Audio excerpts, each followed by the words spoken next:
I ran out of sunlight, so I came in to the camper. Alright, so now that we've been over some basic theory,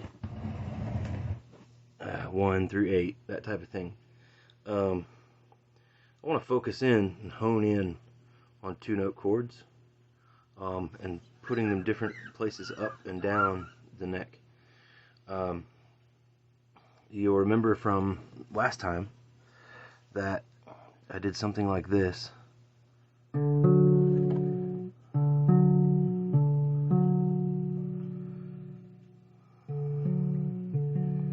Sorry, I'm just making sure my thumb is in the frame.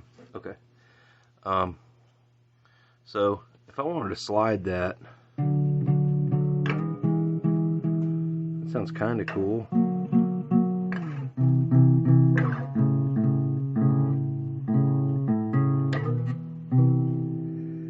It's okay, but it's obvious that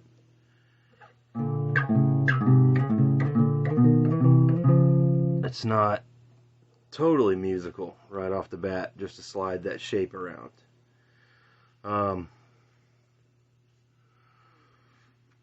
Way down the line, the circle of fifths, circle of fourths is gonna come up, and if you want a real explanation of why what I'm about to show you is true, you can Google or whatever, search circle of fifths, and like the word circle of the number 5, THS, fifths, circle of fifths, and that will give a better explanation as to why each key has different sharps and flats and all that kind of stuff.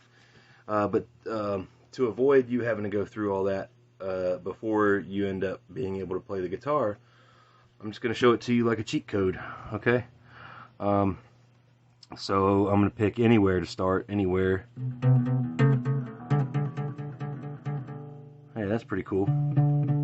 I'll start there.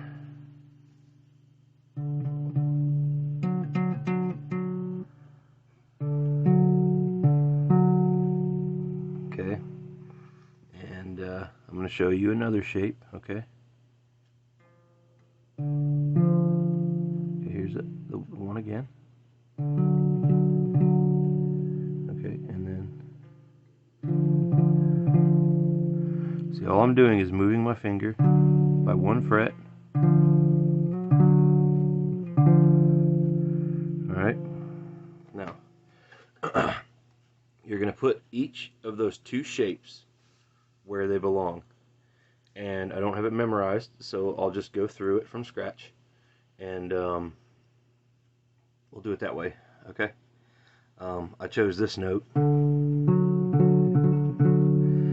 since I'm going to be traveling that way quite a bit, and I'm about to run out of room right here, I'm gonna, whatever, I'm gonna take and find that same sound on the next string.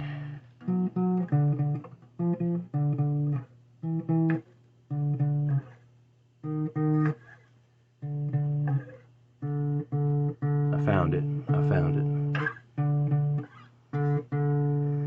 It's down here on 5. It happens to be a D for anybody who's curious. We're playing a D major 3rd. Now, I'm just going to show you what I'm doing once, and perhaps it'll take explanation. Perhaps I'll just slow down.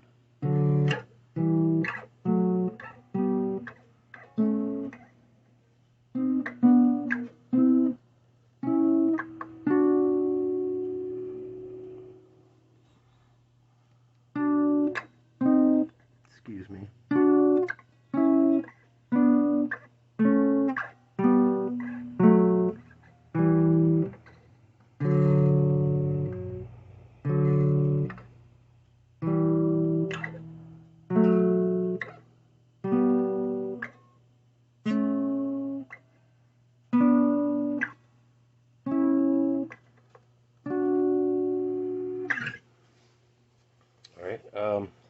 So let me go ahead and figure out what the pattern is there so I can tell you.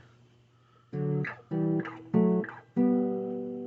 you got 1, and then you've got the other shape, first shape, again. Other. Okay, so we got shape A and shape B. Shape A, B, B, A, B, A, B, B, A, B, B, A. Or if you want to think about it this way, if I were to run my scale like regular, starting from that D, that's 3. That's a major third. Okay, now if I wanted to switch to minor, it's going to be a different shape. Let me just play that whole scale so you can hear the difference.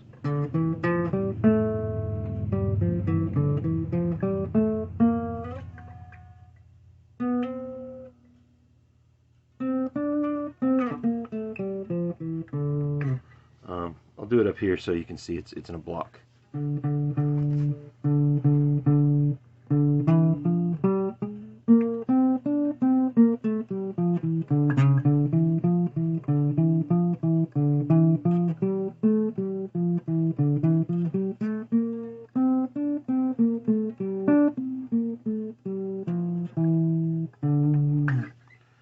Anywho, that's what the minor scale sounds like. Okay, so I'm going to come back here to where we're working on our D, which is the 5th fret. That's my major third. Okay, and then in minor, which is way down here.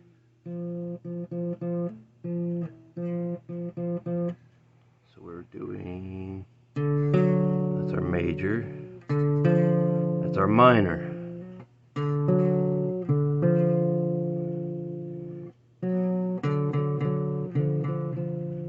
All I'm doing is playing 1 and 3 in major and then in minor. Just repetition is the key, I guess. One more time.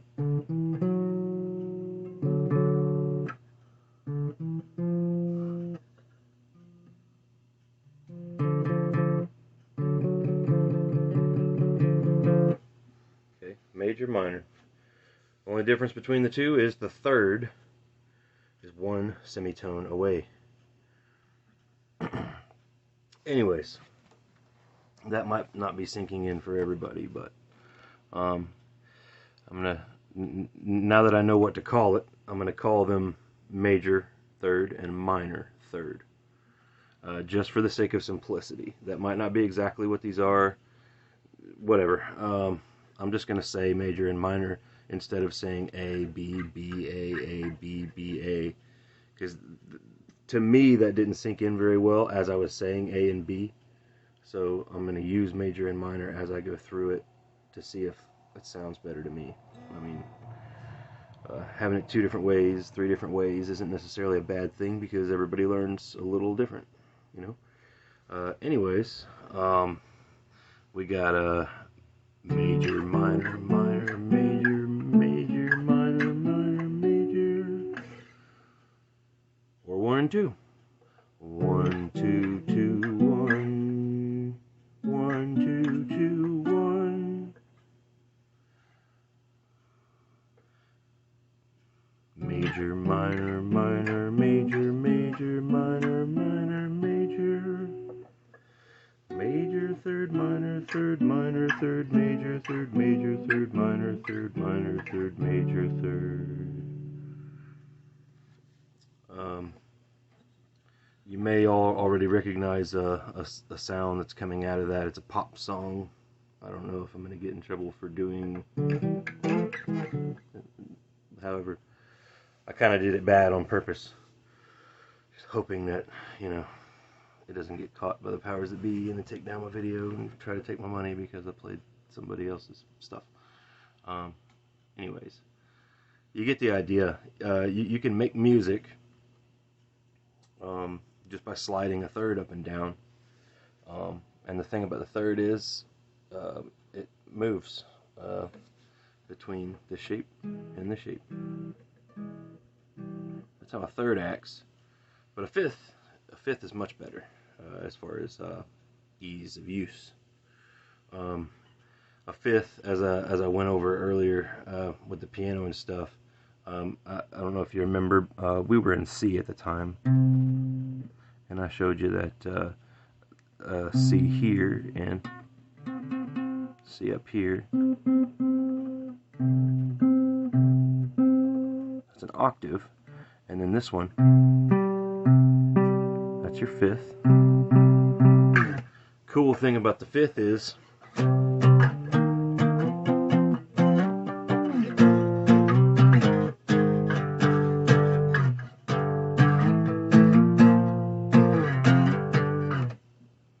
and you can put that on a bunch of different strings. You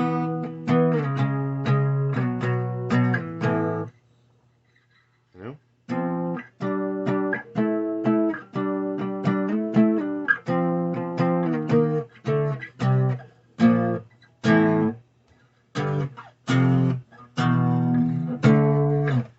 You get the idea.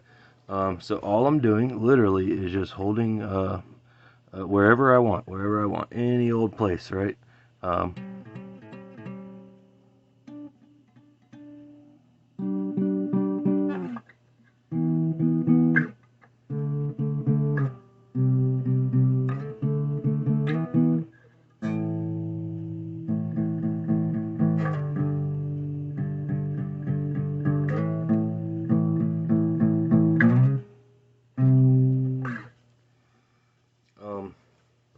The same thing is true for the octave. Like if I've got this C here and this one, I can do it like this too. The trick here is to not play the string in the middle.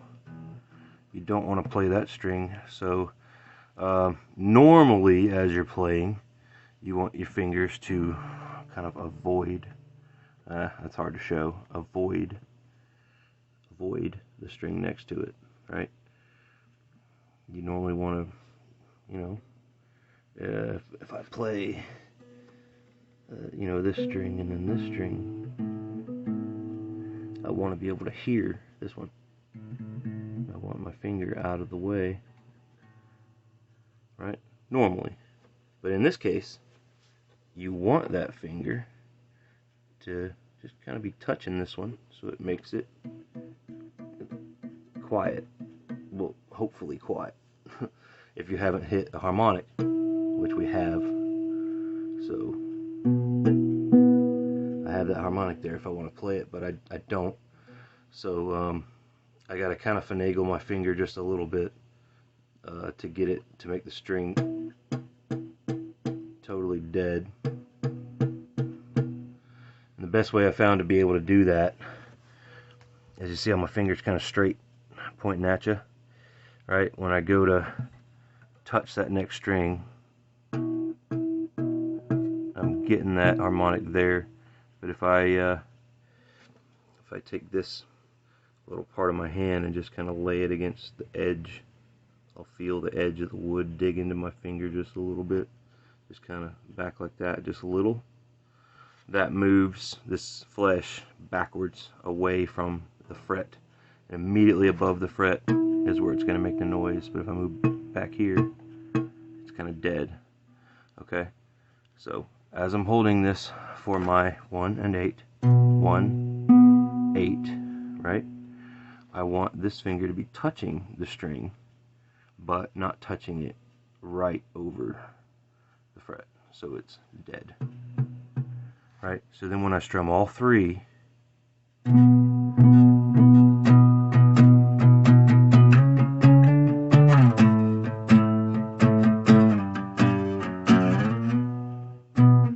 you only hear those two notes. Okay? So I can very easily begin to do simple things. I'll make something up, like say I'll start on a certain fret, and then I'll go up 3 frets, and then I'll drop down 2 frets below where I started from, and then maybe I'll hop down 3 frets below that. Okay, so I'll start here, go 3 up, and then 2 down from where I started from. And then what I say, 3 more down. 1, 2, 3. Okay, here's where I started. 3 up. And then 2 down from where I started. And then 3 more down from there. Okay, now I'm going to incorporate something simple sounding. Let's play a fifth because that's kind of the easiest one in my opinion. Okay.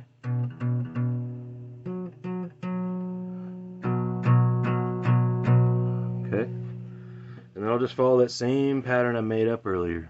Up 3, down 2 from where I started, and then down 3 more. And with the right hand, you can actually start to get into a groove, treat this thing as a drum, to kind of get you in the area of where you're headed. You're headed towards wanting to hear things, you know, that are enjoyable, right? It's just these motion with your wrist and stuff. It takes time to develop, you know, and I'm not against developing it by any means. Trust me. My teacher when I was very young would back me up on this, like I was studious in the practice of things. But anyways, so if you want to just make music with this fifth here, right, you can kind of tap it right here.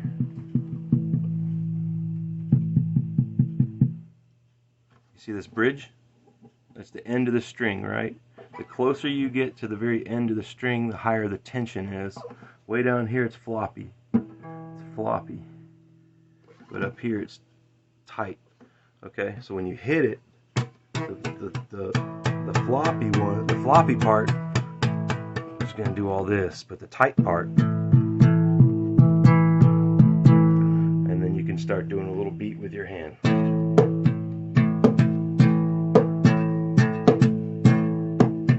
Or a different one, a simpler one. And I'm going to just run through the pattern that I made up. 3 up, 2 down from where I started, and then 3 down further than that.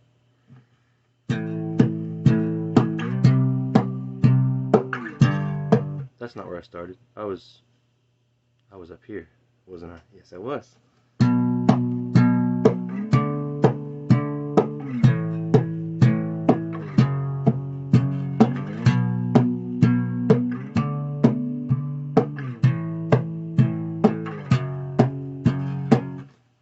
And I mean that can get complicated with your hand very quickly if you want it to.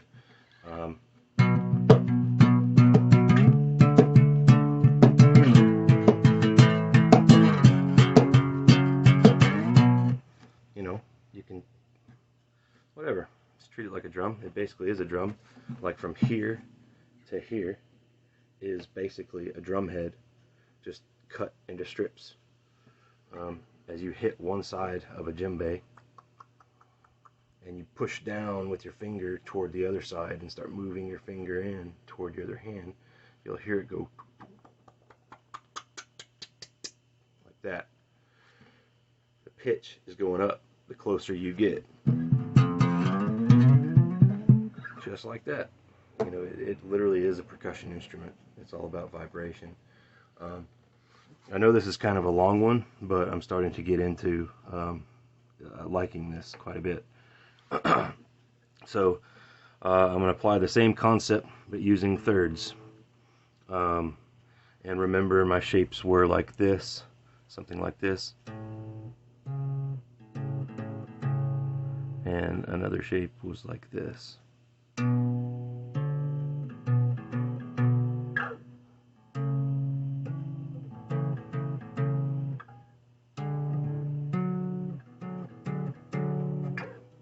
You can do this like this, or like this, or like that if you want. Whatever, doesn't matter.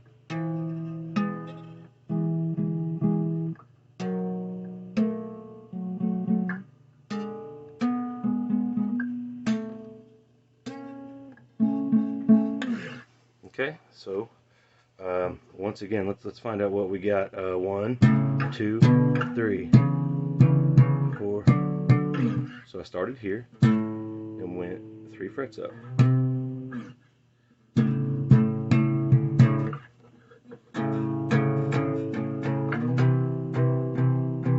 No, that's not where I started. I started here.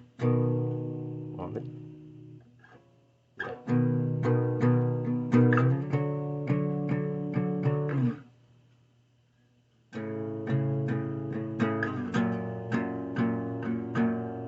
Doesn't sound that great, right? Because I'm not holding the shapes the right way.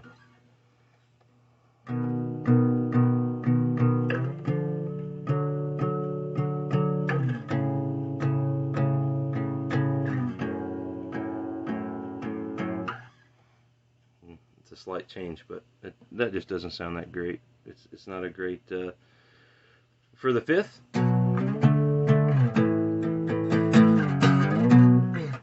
That was a good little pattern for a 5th, but for a 3rd, let's try something different, like a 1, a 2, a 3, and then hop up a couple, and then call it done.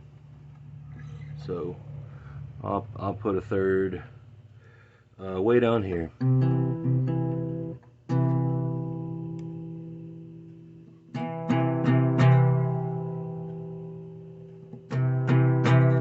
Close enough. 1, 2, 3. How far did I go? 1, 2, 3, 4, 5. That's pretty good. 1, 2, 3, and then 5 for a little bit. Okay. 1, 2, 3, 5.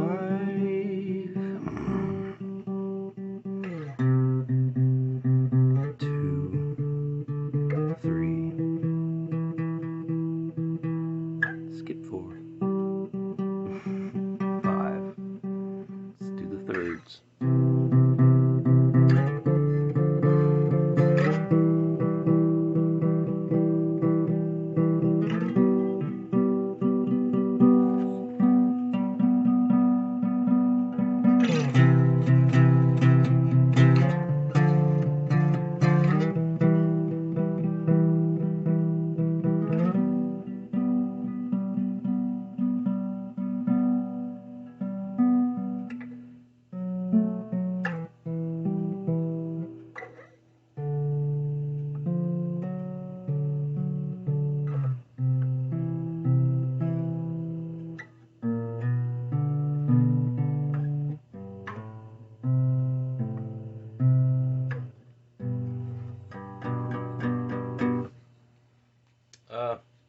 I think that's enough. See you next time.